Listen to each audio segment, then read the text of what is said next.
Are you? Oh, Yep, here we go. All right, we're live on Instagram now.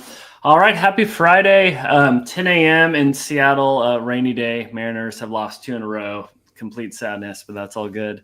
I'm here with Craig Swanson, our head of AI at Growth Hit, and also just a friend from our entrepreneurship group. And what's interesting is, we've just been talking. We work with lots of clients at Growth Hit, and as we talk about goals and scaling, whether it's our clients or even our own brand need, we kind of look at these different levels of growth, right?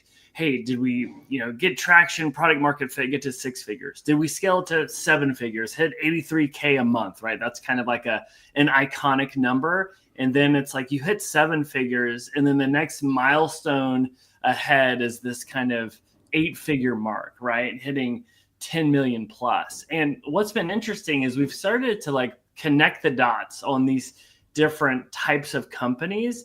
And one thing Craig and I have realized, there's this like big mind shift that you have to do in how you approach scaling and growing.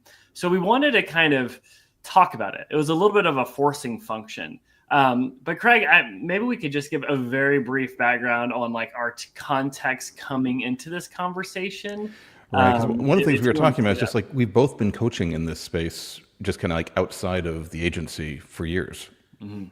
I Yeah, mean, exactly. Like for me with Techstars, it's fun. It's like a startup accelerator where that's like day one, day zero, right? Of trying to get traction, product market fit. And you see companies stall and then you see some just take off, right? And then even with the agency, we start to see it. And so we thought it'd be fun to kind of compare notes because you do something similar with the accelerator program, yeah. right? So I'm on the board, or I've been on the board for the Seattle EO chapter for years and ran the accelerator program. So the EO accelerator program is for entrepreneurs that have a business that are doing $250,000 a year, that are aspiring and working towards breaking that $1 million mark. And then EO is a community of entrepreneurs that are doing over $1 million. And then there's like this subgroup of entrepreneurs within EO that are doing over 10 million a year. And you can really see, like, if you get in a group of these people, you just talk to them all the time, they are working with different mindsets and different challenges. And the trick is the stuff that lets you grow at 250,000 will not help you grow at 1 million or 10 million. And in fact, it'll sometimes hold you back. So what we kind of want to do is kind of like have this conversation between Jim and I about what the mindset is and kind of the operating factors are of those different phases, just kind of in a general term, and talk about how it affects growth and what you can do to basically make growth easier as opposed to harder. Yeah. And hot take, the 8-figure founders work less than the 7-figure founders and have a little bit better lifestyle design. However, there are some 7-figure businesses where I've got some buddies that kind of have it made with how things are dialed in. So it's also kind of a choice on what you want. So we'll kind of dive in. So the difference between 1 million and $10 million companies, like what is that, right? Yeah. And that kind of, there's this stat, I don't know if you guys have seen it, but I saw this and it was very like sobering. But first, if you've made it to 7 figures, give yourself a pat on the back because fewer than 5% of businesses ever make it to 7 figures, right? But then what was interesting, it's not guaranteed you're going to scale from there. It's actually less than 1% hit 10 million, hit 8 figures. So in other words, this kind of range between 1 to 10 million, this is where most companies go to die. This is where most companies just kind of stall, right? They hit a wall, and it usually is that 4 million mark. If you're getting over 5 to 7, you're starting to scale. And there's this kind of funny phrase around it, which is the valley of death, right? Yeah. Which might be a little dramatic, but hey, that's what live events are for, right? This valley of death. And what we have seen is some people don't scale to 7 figures, they swell to 7 figures. And they didn't have the foundational elements in place, and they aren't exposed until you get to this mark. Yeah. And this is something that it's hard to know until you feel it, right? And so some signs you might be there is one, you're kind of competing on price. You're everything to everyone. You haven't nailed your market, your point of differentiation. You got to this point, but things are starting to expose that. Another thing is you're thinking of scale and systems, and things aren't converting. What worked to get you here of grit and founder energy and referrals, it starts to kind of plateau. And then the other thing, this one is the one that stings, is you get wins, but it's from sheer force and willpower, right? It's not sustainable and it's not repeatable. So these are signs you're like, oh my gosh, to get to this next level, this could be tricky. I might have some foundational pieces that aren't in place, and that's what's holding you back. But these are some kind of like, warning signs. You might be in the valley of death. I don't know if you want to add to that, Craig. No, I think that's perfect. I mean, and we've been in groups with both $1 million founders and $10 million founders have grown, and especially you meet every month. You're meeting with these people every month. There are so many people that kind of get like stuck at that 1 to 4 million, and it is an amazing accomplishment. Like it is not anything to look down on, but there's such a difference in mindset, and you can just feel them like just kind of like working installed. And then there'll be a slight shift in approach, in mindset, in the way they're going, and all of a sudden they just balloon. And people don't get stuck at like the 5, 6, 7. Like it is usually it is usually the beginning, and then that next step is like basically where they go to. So we've been talking about this a lot, and we tried to we've been I can't tell you how many conversations we're having around this to kind of like try to like kind of identify the characteristics and like really try to make this kind of a universal conversation. So we thought we'd just have a conversation back and forth about starting first of all with founders that are in that, say it's around 250,000. So like you're in the low 6-figure range. Like what's that look like? What are some trends in that? Yeah. So go for it. No, I was gonna let you take it over.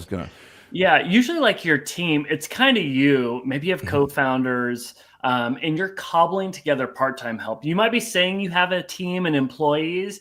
They might not know it yet, but you're like, oh yeah, you're my team and my employee. I remember like, oh yeah, let me talk to HR. It's like, that's myself, right? But it's you willing this into existence, right? And so that's usually the team. I mean, this can vary on e-commerce versus an agency versus SaaS, or even like a venture-backed startup. That's a little bit of a different game. But you can get around a very small cafe table and have espressos together. It's usually what I'm seeing. And I think when Jim and I were talking about this, I mean, the one characteristic that did come up at this point is the founder paying themselves? Does the business owner need to take a salary to support their family?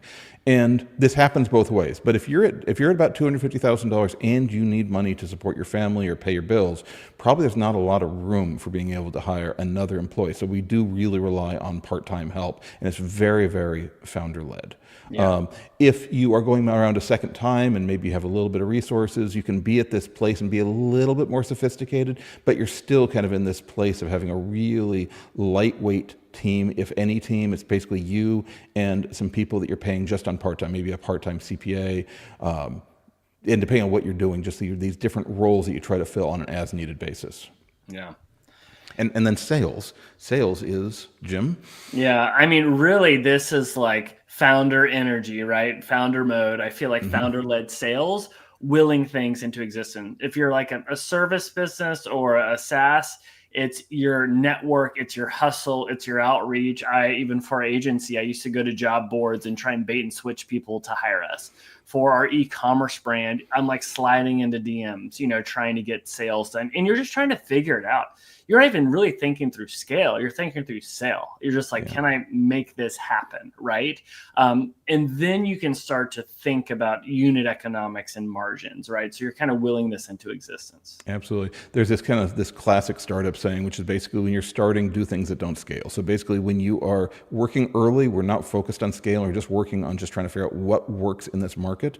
And maybe that is just like picking up the phone and literally picking up the phone and just calling people, or hanging out in strange places, or just like people do all sorts of like unique things to try to figure out how to get those first couple clients. And then from a money standpoint, yeah, you're really just in survival mode. We're not even getting fancy with any sort of like income statements. It's really around burn rate, money in the bank, and how long I have till I'm default dead. Right. And I see a lot of times people will do part-time side, they'll do consulting stuff to make this happen. Like for me with our D2C brand, like we're not taking any money because we can pay ourselves with our other things. So it's a little bit more sophisticated as we've gotten to 7 figures. But with the agency in the early days, it's like, okay, I got enough to offset the income I need and my freelancers for 6 months. Great, let's go. Right. Mm-hmm. So we can't even be sophisticated yet because you're in survival mode. Yeah, we didn't put it here, but you mentioned it. I mean, like there's this sense a lot of founders are just basically it's bank balance. They're just checking their bank balance on a weekly basis and figuring out if they've got enough, keeping their expenses lean and just trying to figure it out and really focusing on whether they can actually generate income. Can they sell something? Mm-hmm. Yeah. And then the drivers of growth, like what are the things that are uniquely that work in this space? Yeah. Jim, what can you do in this space you can't do elsewhere? Yeah, this is one where I think a lot of Oh, you know what? I'm sorry. I jumped ahead. Yep. Yeah. What are the growth drivers for the space? Yeah, well, I feel like this is one people will get so focused on tactics and customer acquisition. They bypass the most important decision that sets the foundation to go in 8 figures is, are you even in the right market? And are you even servicing that market with the right product or service? Because if you choose the right market, you have tailwinds. Serendipity happens. Opportunities open, especially when you can pair the right product with it. However, if you just kind of force a sell and you're having to get really sophisticated to close things, this might work for now, but you will be exposed at 7 and 8 figures. I know because I've dealt with this in a painful way. And your headwinds are coming if you don't select it the right way. Like one example is this was a time when like watches were going from kind of antiquated to digital. You know, Shinola had kind of come and gone. There's this amazing founder, had this really cool, like traditional watch he made like in Switzerland. It was an amazing product, but the market, the timing was just wrong. It's like if you would have launched that 10 years ago, this could have been like a 9-figure brand, but he was just forcing a sell on something that wasn't there. But then I flip it and I look at these other companies that there's so many companies of like niche down e-commerce companies. One is like shoe lifts that gives you like 3.5 inches, where that market was so underserved. They go to market and they keep running out of stock. And I would say the first founder was more impressive, but the second founder found the right market to get those tailwinds rather than headwinds. And this is so obvious that like anybody can say it, but when you're executing, it can be something you kind of overlook. I mean, and this is huge. I mean, basically, you're in this early stage. You're really trying to figure out, is there a business here? Is this the right place to be building a business? Is there an opportunity here? And, this is going to be contrarian, but a lot of businesses don't make it from here to $1 million. And honestly, that's probably better. It's probably better if you are in this early stage and you discover you've got the wrong product market fit. You either need to fix that now, or maybe you exit and come back in and try to find another area. Because if you just muscle through this and you're really basically working against the market the entire time, that's going to come back and bite you later if you can't find the right product market fit. Yeah. And you could swell to 7 figures, but you won't scale to 7 figures. Yeah. And unfortunately, you'll be exposed. And I say that like I've been exposed trying to like will a market into existence. Yeah. Or you take whatever's available and you call it a market. And it has no, it is, that market is 5 people I know that will give me money. Yes. Yes. All right. And then what works at this stage uniquely? Yeah, I really think it's there's this idea of a momentum maker, and then you have the person that's more attention to detail. I kind of fall in the momentum maker category, where you're just like willing this into existence, making it happen, right? Cobbling together the MVP, thinking through acquisition strategies in whatever fashion, and leveraging relationships and your network to make this happen. Because again, you're default dead if you do not. Yeah, I mean, I can't tell you how many times I've just seen just strong-willed entrepreneurs just make it happen. Just make it happen, not by logic, not by strategy, but just by determination and doggedness. Now, that's great at this stage. It is exhausting if you try to keep holding that too far into your future. But yeah, absolutely. Yeah. So let's take a look at how that compares to the mindset shift that happens over time by the time you get into those early 7-figure stages. So like what happens to a founder's mindset and kind of the team they've got as they slowly build from like the low 6 figures, 250,000, up to like breaking that $1 million for the first time? Yeah. I think one big shift is this idea of you're grinding hard, you're working late hours, you're working weekends. It's a little bit of a badge of honor, right? Where Mhm. you're doing that, but that is not sustainable and you do not scale. So you have to shift from grinding harder to this idea of leverage, Yeah. leveraging people, technology, money to get that next unlock. Another one is going from product first to almost distribution first, right? Mhm. Knowing you have the right market and something that is scalable. Because you could sell something once, but can you repeatedly sell it? And does it scale where the unit economics, the profit makes sense? And so those are some big unlocks that need to take place. Absolutely. I mean, I think one of the big things in terms of team, so the big difference between like the 250,000, like the six-figure business owners I work with and the seven-figure is one way or another, people who have broken $1 million have some sense of how they leverage other people. Now, it doesn't mean they're great at it, but basically they've dealt with whatever issues of trust and guilt and figuring out how to communicate and how to build a team so they have a core team of people that are helping them do the work. Because it's possible to create a really lean $1 million company, but it takes a lot of work on the founder. But basically, pretty much at this stage, you've got a core team, and they know they're the team, as opposed to a bunch of freelancers that don't realize that they're being put on a slide deck saying that this is my team. Yeah. And you're starting to play with defined roles. So in addition to having like consistent people, you have some sense of like how they have different jobs. So many founders in those early $250,000 stage, they just see growth as finding a replica of themselves. They're trying to find this clone of themselves.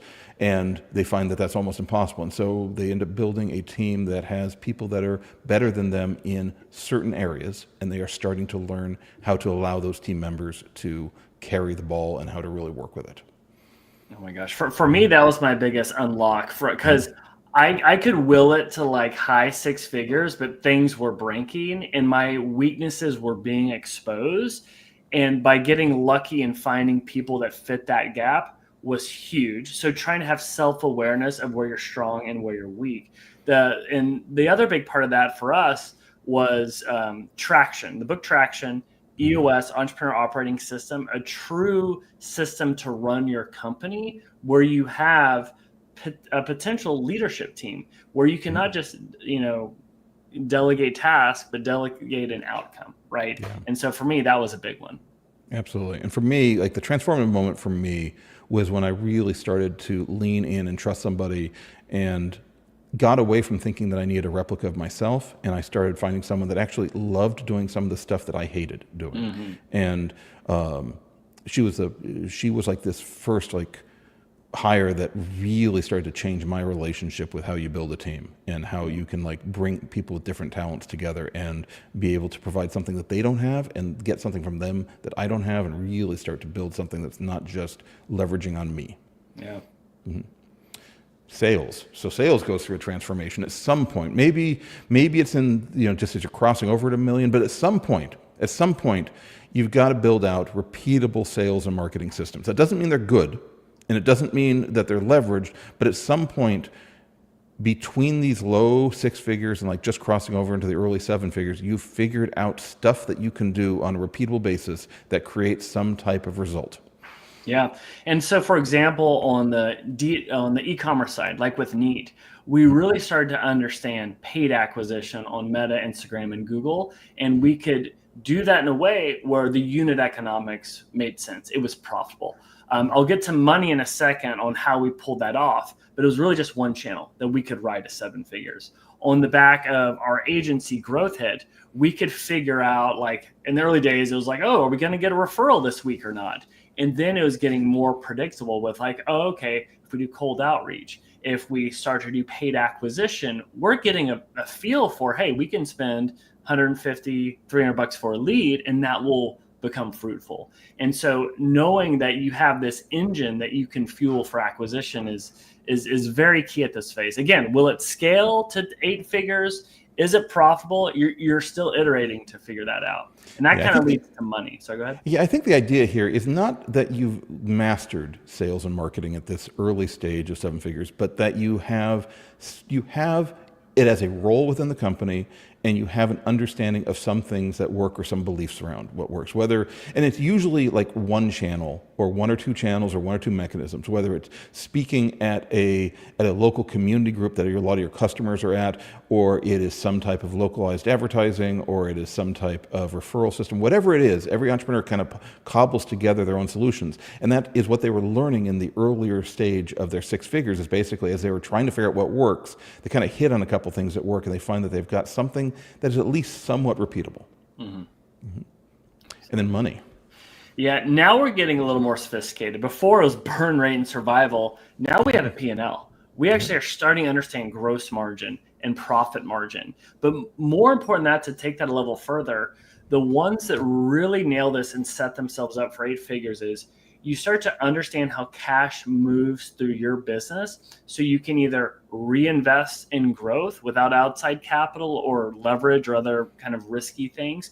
You also give yourself space, one, margin space to maybe make bets that if they don't work, it's not catastrophic, but also mind space to where you can think more long term and not just like, be short-term, short-sighted with things. So kind of, for me, that was like the big unlock is trying to have that space. And some fun examples of that is like with Neat, their average order value was like $40 for a shirt. We really wanted to change our go-to-market offer, simply did bundles, got our average order value to $120. And all of a sudden we have so much more room and margin to reinvest in inventory, reinvest in ads. And we did that by understanding the P&L, by understanding how cash moves through the business. There's another agency, Build, Grow, Exit, where they really push for upfront payments. They really push for value-based pricing, high margin, high cash up front, which allows them to fuel the engine. So as we talk about P&L, it's not just running a P&L, but understanding the P&L and how your margins impact your growth. And those are things that I don't see a lot of people talking about. I think Alex Hormozi's book, Money Models, is amazing, and it definitely hits on it.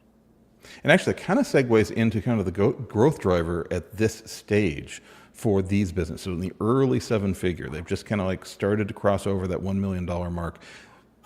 Hopefully they have kind of got an understanding of their product market fit. They know who they're selling to. They know what they're selling. Jim, what are they adding to that now? Yeah, so you're understanding how money moves through your business. I kind of hit on that. But positioning, again, you could swell to 7 figures by being everything to everybody, but all of a sudden you start to lose the compounding effect of having great positioning. When you have great positioning, you don't have to work as hard to get customer acquisition costs because things start to work for you, right? Ad dollars start to work a little bit better. Word of mouth starts to work better. You start delivering better within a certain community or niche. And those are hard things to quantify, but you really see this halo effect.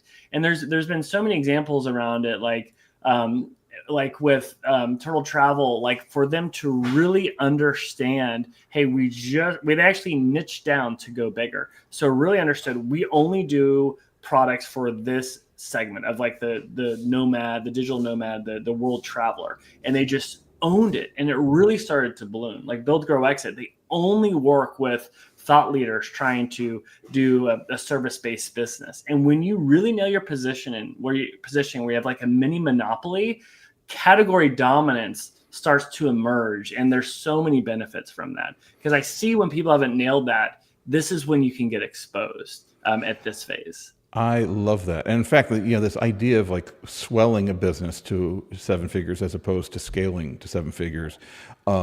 I really do think when I think about businesses, a lot of times businesses that are in the smaller range for 6 figures are actually they have more services on their service card than a business at 7 figures that is designing themselves around a focus. Now, there are some businesses that just basically, like Jim said, is just everything to everyone, and they're just saying yes to everything. And I will say, you can get to 7 figures, but you're going to hit a real challenge on that next phase.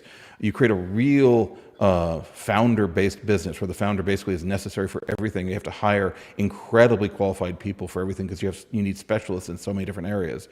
But when I look in just generalities of businesses, like between that 6-figure and 7-figure business, early 7-figure business, usually the 7-figure business is almost simpler. It's almost doing less stuff, because it has got a really clear understanding of who they are positioning, how they're positioning in the market, and basically how they make their money. It's so counterintuitive. You have to think smaller to go bigger. You really have to niche down. There's like so many examples in the agency world, powered by search, just B2B SaaS, huge 8-figure company. The newsletter guy, crushing it right now, all because they niche down. Same in the e-commerce. Like there's a company that does pajamas for dogs, absolutely crushing it by owning their niche and category. Yeah, absolutely. All right. So what works at this stage? So Jim and I went around and around with this a bunch of different times. We're really trying to like identify things that are uniquely beneficial at this stage that don't work in other stages. And one of the things about a company at 7 figures is you've got this small, lean team. You're generally, as the owner, you're talking to everybody all the time. So you know everybody that works at the company. Maybe there's 5 of you, 6 of you, it's probably under 10. So you as the owner know everybody, you're involved in all the decisions. You can make really rapid decisions. You can move quickly. You can be adaptable. You've got a lot of flexibility. And basically in this space, you're using that speed and flexibility to be able to try to like figure out all these things that we've listed here, what you're positioning, what your money model is, and basically you're trying to develop the path at the next level to create this scalable system that lets you go to the next level. Yeah, I think it's all about that and iterating your way to this. Because when I think of speed, I actually think of like feedback loops from your conversation with customers on what is working with the product and your kind of feedback on what's working for potential scalability options for customer acquisition to how you scale fulfillment. If you look at it, it's pretty much, if the 6-figure business was this learning experience, trying to figure out who you're serving, how you're serving, how you're selling, how you make money, the 7-figure business is basically those things with a team trying to refine, simplify, and really understand where the leverage points are going to make a difference. And it's not that you're using those leverage points to max out yet, but you're trying to figure out like what is the system, what is the unique business model that you are basically building, what's the unit that you're creating that you're then going to try to scale up in the next phase. Is there anything you want to talk about here, Jim, before we like start to bring in the next layer? No, this is the layer that people want, right? Yeah. The holy grail of scaling to 8 figures. Again, another 10x gain. All right, so let's talk about the difference between a 7-figure business and a 8-figure business. So this is the mindset shift change, that's like the kind of the cultural change that happens kind of on this progression going from 1 million to 10 million. So if you are in like if you're in a $3 to $4 million range right now in your business, you're maybe in that early stage of trying to figure it out. But basically, these are the types of mindset shifts that need to start to shift and show up as you are exiting out of those lower numbers, heading up to breaking 10 million a year. So, first of all, the team. One thing, like I can think of so many examples when people start to go down this path, just how impressive their teams become. As you graduate from generalist to specialist, you're getting a little bit nervous because you're hiring someone that's you think better than you. You're hiring the been there, done that, and you're able to finally get like best in class by those true verticals and drivers of growth. And that's another one where team and culture, if you're the founder, become one of your bigger focuses, because your biggest leverage point is people leverage right now that can really take on not just a task, but take on an outcome that you are now delegating. And one of the big things in terms of team size, when you're a 7-figure business, probably you're working with everybody that works at the business. Probably there's not a lot of reporting systems. The reporting systems are probably with you as the owner, kind of as the main linchpin for a lot of things, and you're talking with all the team members. By the time you get up to an 8-figure business, ideally you have this core executive leadership team of, let's say, 3 to 6 people that really you've like identified, that you trust, that you have a lot, and then they are basically starting to work their departments. So you may not intimately know everybody that works in your company to the same level that you did when you were a 7-figure business. And Jim, I kind of see you as kind of like you're on that path yourself, where you have to rely on your executive team more than being able to talk to everyone in the company all the time. Yeah, it's a little tricky to know where you need to go and do things that don't scale, have your finger on the pulse, and where you let go and Hmm. just trust. And I'm not the one to say like the playbook for that, but it's definitely one of those. You start to feel it as you start to give people a little bit of rope and they just crush it. Hmm. You can take a step back, and you also realize that like your time is so precious. You have to guard it and really be protective of where you're putting your time and energy and knowing the opportunity cost. Like, for example, with me with the agency, shifting from sales to marketing, right? And knowing that if I'm going in looking at these decks, like that's actually not the best use of time. I'm hurting the company.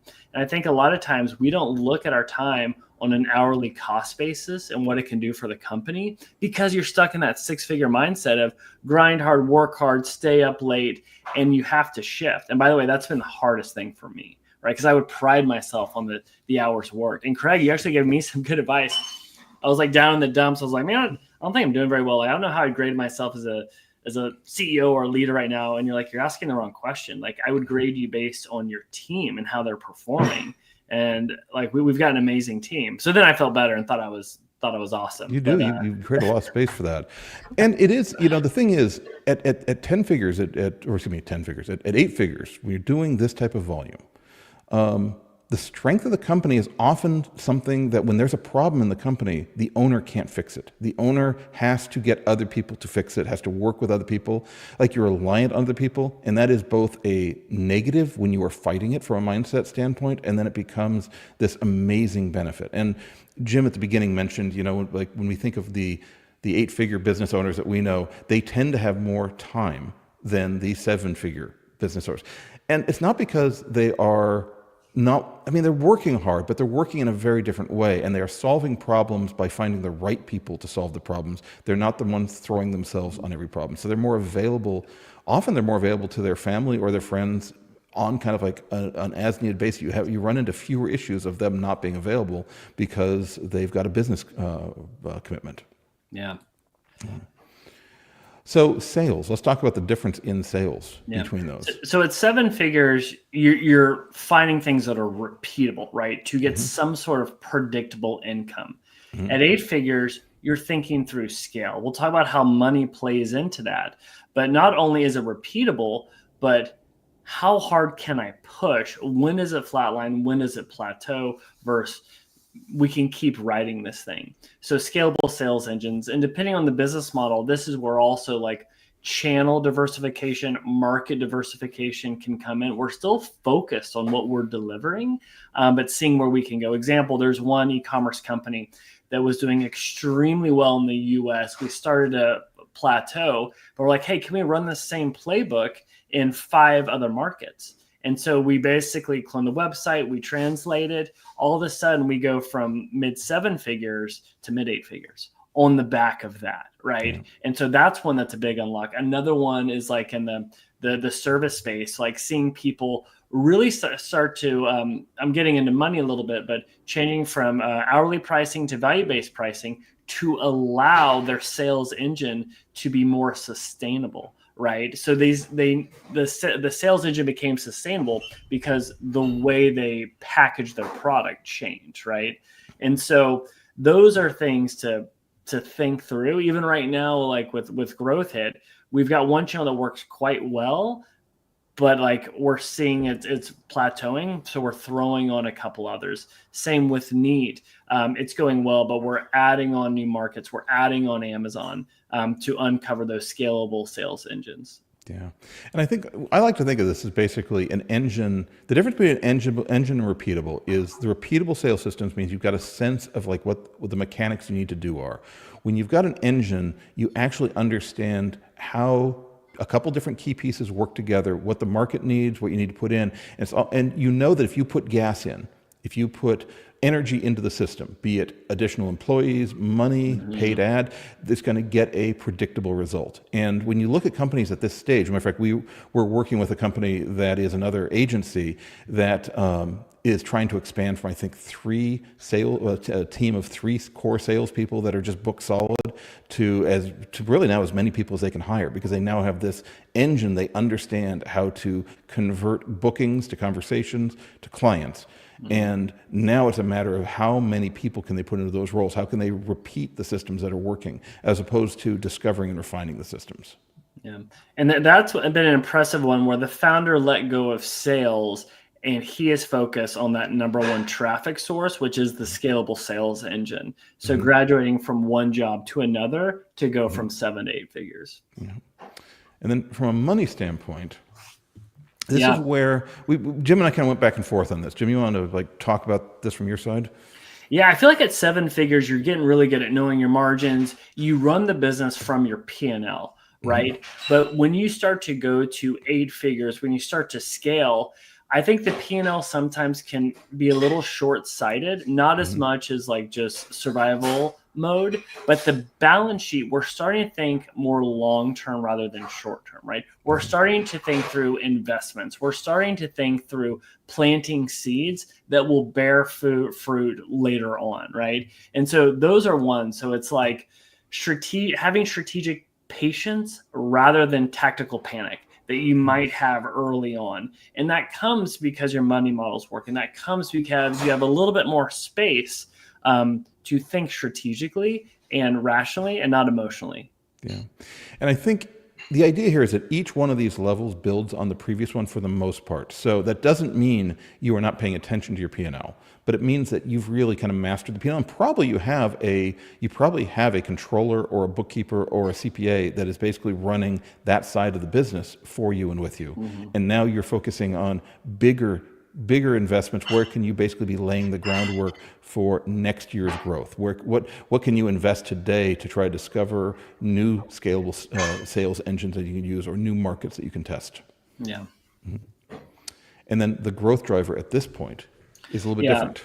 And this only works if at the 6-figure mark you nailed product market fit. You've nailed that. And at the 7-figure, you have your positioning within that market and your money model is working, where you have expanded LTV lifetime value as much as possible. Then at that point, it is game on and it is about reaching conversion. It's about traffic and sales, right? And so that's where you see the experimentation with new channels, new tactics, removing friction in the sales funnel, more experiments there. So many times I see people maybe jump to this when they're missing the forest from the trees because they haven't had those things dialed in, because this seems like the natural thing to focus on this. But if you don't have those building blocks in place, you can get a little bit exposed, which is why for us, when we do CRO with a company that has this, for example, I think of one skincare company that was doing $1 million a month. We would start to do tests on their website. We did one test that made them an additional $1,000 per day, right? Because they've set the foundation to do that, right? And so that's where it gets really fun. I mean, just mechanically, it does feel like, this is the point where hopefully by the time you get to 7 figures, you're basically figuring out what your position in the marketplace is. You're understanding how to make money. And it feels like a natural leap to like just immediately jump to reach conversion, like to start paying for more ads to basically convert. But that's basically the process you go through to get up to the $10 million mark. Ideally, somewhere around that there's that mind shift change that starts to happen as you are progressing from this path up to the next one. And it's almost like with that scalable sales engine, you've built an engine that can take more fuel. And that's basically where you pour in additional reach. The example we were using with a sales team that had like 3 core salespeople that were basically booked on calls all day long, and they're trying to expand that out. If they did that in the wrong order, if they didn't have their understanding of the positioning and the money model, throwing additional salespeople at it would not have helped. It would have just been an expense. It would have been a lot of wasted energy. They don't have the conversion to be able to handle that. But now that they have those things in place, it's a really good investment of their money and time because they know how it pays off. And this is often the space, Jim, that your agency is coming into play. I mean, this is basically, in an ideal world, you're working with clients that have an understanding of their positioning and their money model, and then basically they are just primed for growth, and that is basically where this phase comes in. Yeah, this is when it gets really exciting, right? Where you can take companies that have gotten to this point, but they haven't brought in the experts to really dial it in. Like thinking of like a law firm that was doing really well. Their cost per lead was like $300, got them down to $77. They 5X. but that happened because they had these things in place. So we're doing conversion optimization. We're fine tuning their ads. So many times people hire us too soon where we have to be a savior because they don't have product market fit. And those are hard. And those usually don't go well. Yeah. All right. And then what works at the 8-figure stage that isn't the leverage point at the 7-figure stage? Yeah. One is like your shift on like finding system builders, right? Finding those people that aren't just like rock stars, but they can build a system, a machine within your company. And how we said like niching down at the 7 figures, focus at 8 figures is huge. Too many times you get here, you get a little kind of, fad, and you're just like, let me get shiny object syndrome. Look at this, this, and that. The ones that impress me are when the founders start to rein in and they're like, my biggest impact is on sales. My biggest impact is honing the product. My biggest impact is on being the top of funnel evangelist. My biggest impact is understanding how we sell this in 5 different markets. And if you have the executive team to take everything off your plate, it allows you to be that visionary, if we're using EOS terms, to really focus on those drivers. Yeah. I think this also has a little bit to do with the idea of like your scalable sales engine having multiple channels. It's almost like at this stage, we see companies that basically start to expand into other markets. So if they're a Washington-based company, they start to expand out into California or other areas, or they start selling in new areas, or they expand out. If they're always direct to consumer, maybe they start adding a wholesale distribution, or if they've only sold through stores wholesale, they start to have a direct to consumer. So they're taking kind of the same core business and just expanding out a little bit the engine that they can use for that. And as opposed to just inventing 10 new businesses with 10 new topics between the 7-figure and 8-figure area. Yeah. And one of the things you trade with that is you do trade a little bit of your speed and adaptability advantage that you had when you were smaller, but you end up having other leverage points you're able to really use. And we just kind of wanted to throw these out, like just kind of looking at this transition between these, and really kind of focus in on these 2 areas that are really the ones that have the greatest impact in terms of growth, in terms of like the top end growth, sales and marketing. Like these are the things that really kind of like change over time. So Jim, maybe you could just like walk us through the growth drivers at these different stages, because they're additive in this case. They're not replacing each other. Yeah. Again, are you playing business on hard mode or easy mode, right? Mm-hmm. Have you figured out the right market and the right product? Some fun examples are like at Techstars, we would work with so many companies that would have like a consumer app and nobody wanted it. And then like, oh, this has a cool use case. Let's flip it to B2B. Oh my gosh, this is actually a sales product. Oh, did you know companies have a line item that can spend $1 bazillion a year on this? And then they take off. All because they really started to hone in on that right market. Again, it's something that people talk about, but I don't see executed enough to really spend a lot of time to nail that, right? That is the first foundational piece. Then from there, once you're in this market, is it a red ocean, knife fight on price, or can you carve out a blue ocean? And that's where really niching down, not necessarily being the best, but being different, is a big unlock. And if you can pair that with understanding how cash flows through your business to fund growth or to fund sustainability, that's huge. Then it's game on for scaling traffic and removing friction to increase conversion. And they have to stack. If not, it breaks. It does not work. So hey, that is a great segue into the next section. Yeah. And the last kind of point on that is like 6 figures, your proof of concept, right? 7 figures, your proof of process. 8 figures, it's proof of people, right? And it has to kind of build up. And these are all different forms of growing on top of leverage rather than your hustle, right? Because if your business only grows when you push harder, you haven't found your leverage yet, right? You're not scaling, you're swelling, as we've been saying.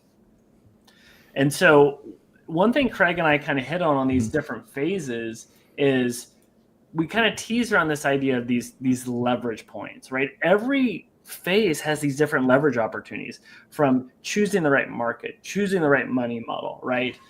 Your job is to understand the phase you're at And where are these leverage points hiding? So you can find them, pull them, and then stack them on top of each other, right? That's like the big thing. Because if you want to scale, it's not going to happen in a linear way. You want it to be exponential, right? That's what I see, because people don't go like, 1 to 2 to 3 to 4. We see these leaps. And that's been the kind of unlock for me, is this idea of compounding, right? And that happens when these leverage points stack on top of each other. So the kind of catchy phrase we came up was if your leverage points stack, you scale. If your leverage points crack, you fail. And we see that happen in the valley of death. So one thing we wanted to kind of put together was this illustration of essentially the nonlinear growth stack, where it shows these building blocks of building a business and how you have to have these layers that build upon themselves, right? And so you have this first layer, this foundational layer we hit on, which is, do you know your market and do you have the right product to service it, right? Do you have headwinds or tailwinds? Are you riding a wave that's getting bigger, or are we selling, disposable cameras in the digital age? Because it changes from having a proactive buyer that's hungry for what you want, that will just throw you their money, a big TAM, total addressable market, versus you keep hitting roadblocks because there isn't a true market there. How big are your ceilings? And you have growth on easy mode or hard mode, right? It's my buddy who is CMO of a publicly traded company, Veronis, Rob Sober, shout out. He has a great blog post about business on easy mode or hard mode and why he only does B2B, because it's business on easy mode. Mm-hmm. So that's the first one, foundational layer. Once you have that dialed in, then it's the monetization layer, right? Do you have that positioning? Do you have your money model working, right? And with positioning, have you created a category where you can dominate? Can you own your own category? Also, are you memorable, right? Or are you just like every other brand? And then from a money model, are you getting cash up front? Do you have a great payback time? Do you demand pricing power because of your positioning, right? This is where I see a lot of people kind of falter because they're still in that survival mode, right? Being everything to everyone. And then if you crack that, this is when we're approaching 8 figures, where you can really dial in your reach and your conversion. What's your traffic source? Is it bought traffic? Is it built traffic? Is it borrowed traffic? And is it scaling? Again, if you have a positioning dialed in, if you have your money model, you can afford traffic. If you have positioning, traffic finds you, right? And then as far as converting, what's your throughput? What are your points of friction? Are you removing that? And then you kind of come to this unlock layer of expansion. And that's where you have other forms of leverage, where you're looking at technology leverage, team leverage, technology leverage to go to that next level. That could be expanding to Amazon or wholesale. That'd be going outside of the US. That could be going up funnel or doing a land and expand model. But the big thing we talk about with this expand model, this is where you start to see growth become even easier. This is where founder freedom really becomes a thing. It goes back to the point, Craig and I, as we interact with these different phases of founders, just by how they enter the room and their heart rate, I already know how they're the size of their business and what's going on. And so that's been the big eye-opening thing for me. So as you look at this pyramid, the question is, what layer are you focused on right now? Are they stacking? If not, you probably need to go back to the first one. And where are the leverage points hidden within this? We have like a whole list that we're working on from this. But this has been a long time coming, trying to understand these companies and why they've gotten to a point and why they didn't. Absolutely. And I think you could tease that there's more coming on this slide in the future. Yeah. Yeah, we've got more coming with what we're doing with this. I have a big talk where Craig and I are putting on here in Seattle in December. That'll be fun, talking about nonlinear growth. Basically, how to start working harder and working smarter to find those unlocks in your business to get an exponential jump. Because that's been the observation I've seen over the past kind of 9 years with the agency. Is it's not linear; it's exponential.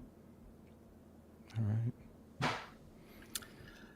Well, Craig, we finished in under an hour. I think that was a success. Any parting words, or we good? I appreciate you. I appreciate you like putting this on the schedule and like, spending the time. I know that we've both been doing a lot of conversations around this, so it's kind of nice to see it out there. Yeah. Yeah. It's a good forcing function. But thank you guys for tuning in. That we're here today, and more to come. So thank you. All right.